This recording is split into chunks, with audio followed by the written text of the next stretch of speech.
we go again. So it's not a surprise as to what this one is. Customs declaration. I should read that. They didn't charge me any tax or duty this time. And last time they charged me $56 on a guitar that I got. So I had to pre-open this box, the big one, because they have those big staples in it. And I had to remove those safely with some pliers over by the garage.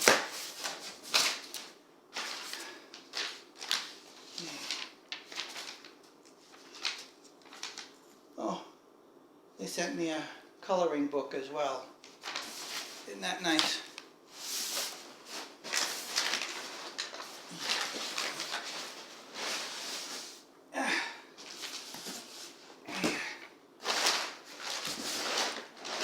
Lots of paper.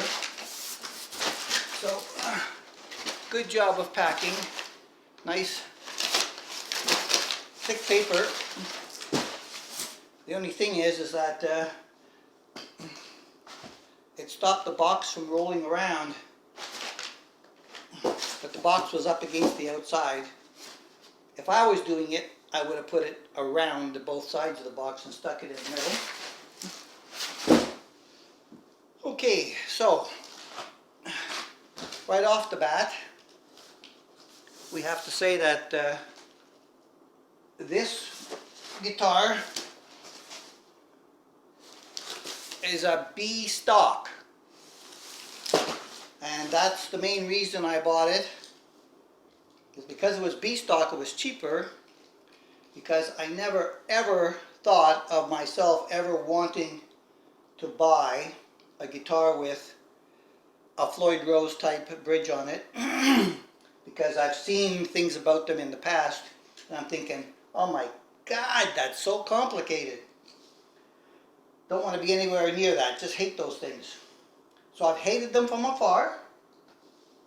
I've decided that I was going to try it up close, since it was a B stock. These are normally 179 Canadian, 162 euros. And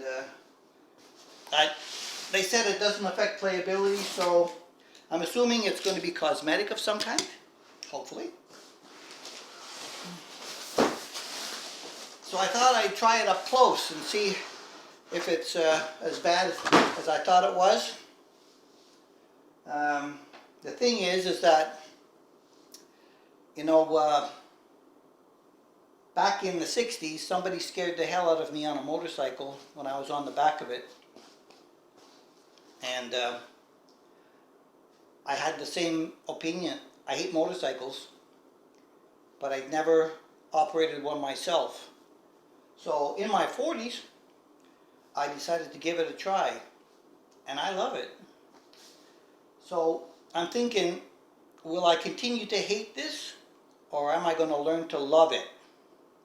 And that's what I'm afraid of. I'm going to learn to love it. So let's see what happens. All right. There is no protection at the bottom of the box for the strap lock.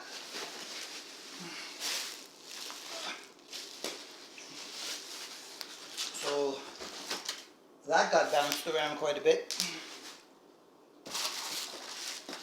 There's a standard sticker. I've got those downstairs for the firemen in case anything ever happens, to make sure that they save my collection. Not. They wouldn't. Yeah, so let's see. All these foam is loose, and here you can see how it's destroyed at the bottom. So let's see what else is going on with it. What's that? Glue. Alrighty. It was pretty in the picture, so I thought, what the hell? Let's give it a try. The worst that can happen is that I still hate it. But I've been to YouTube University for the last 2 weeks, learning everything I could from all the other people who have done work on these things.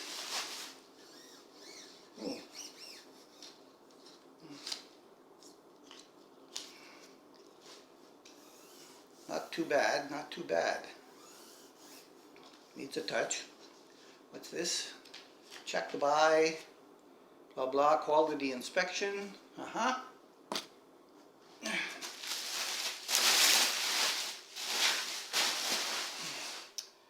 Okay.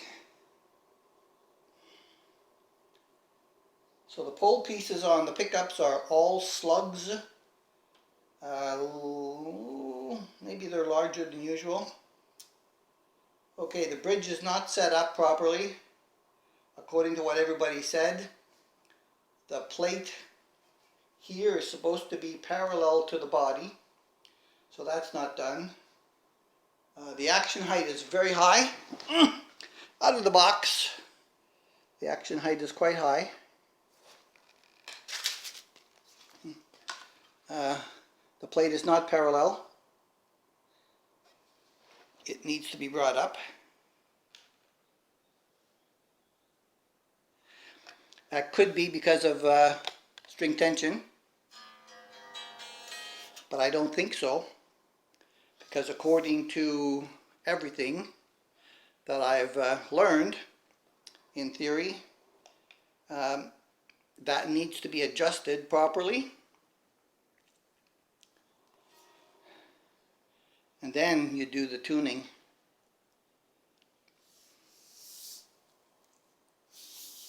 So, let's put on the spectaculars and give it an eyeball. Alright, so there's a small scratch there.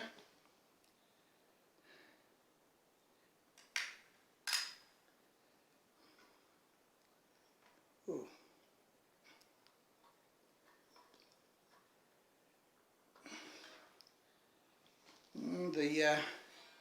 The knobs on there they're a little tarnished. They're not as usually as gold as they normally could be.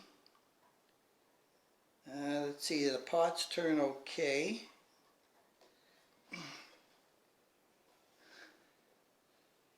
Plastic is still on the back plate there.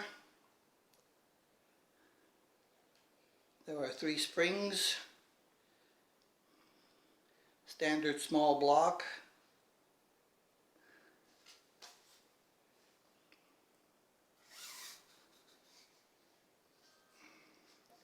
The neck is satin and smooth.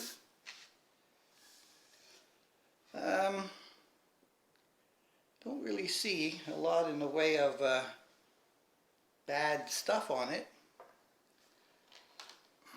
You know, as far as cosmetics go, it's as good as my S620 that I got, which was also a B stock.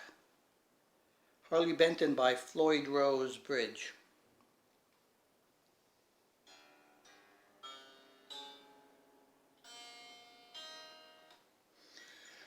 Alright, it's going to need some stuff. Let's see what the tuners feel like on there. Oh, oh my, oh my.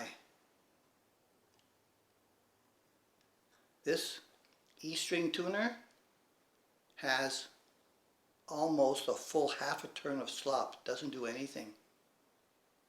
Oh my. That one's not as bad, about a quarter, almost a half. Oh yeah, same thing there. Oh, this one's a little better. Almost no slop, and almost no slop. So they all have slop, and the low E is like the worst. Wow. It actually turns a full half a turn with no movement or tension on this piece of the string. So the binding is very white. There's some black on the binding right there. Maybe I can clean that off. Doesn't matter. Scarf joint on the neck. I'd say the tuners are disappointing. But you know, I figured there was going to be some things I'd have to fix, and I'm pretty sure that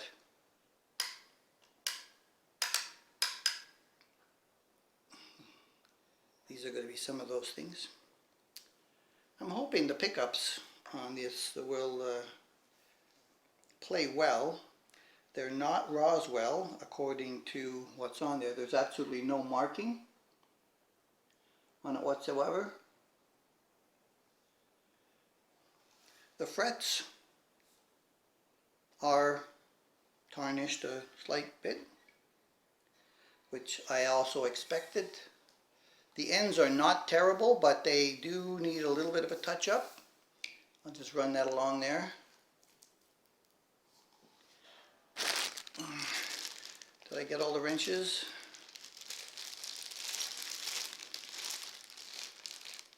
I got two.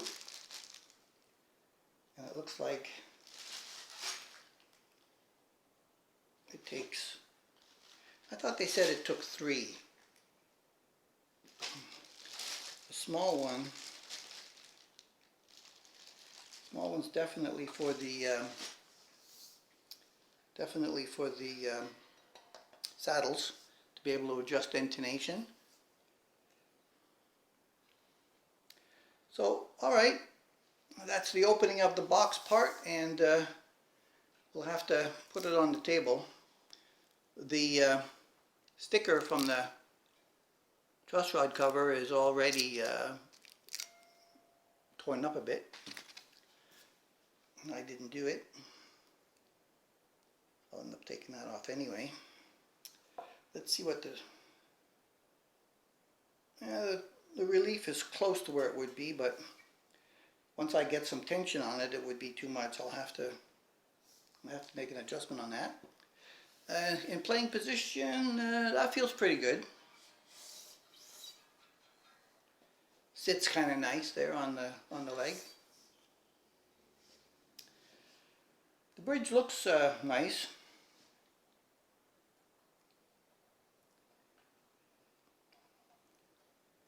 See what happens once I get it on the bench, which is going to be the next step. Whew. Well, that was fun for me. I don't know about you. It's unboxing Monday at the 2-Bike Mike house. There's going to be an unboxing Tuesday as well. Alrighty, to the next step.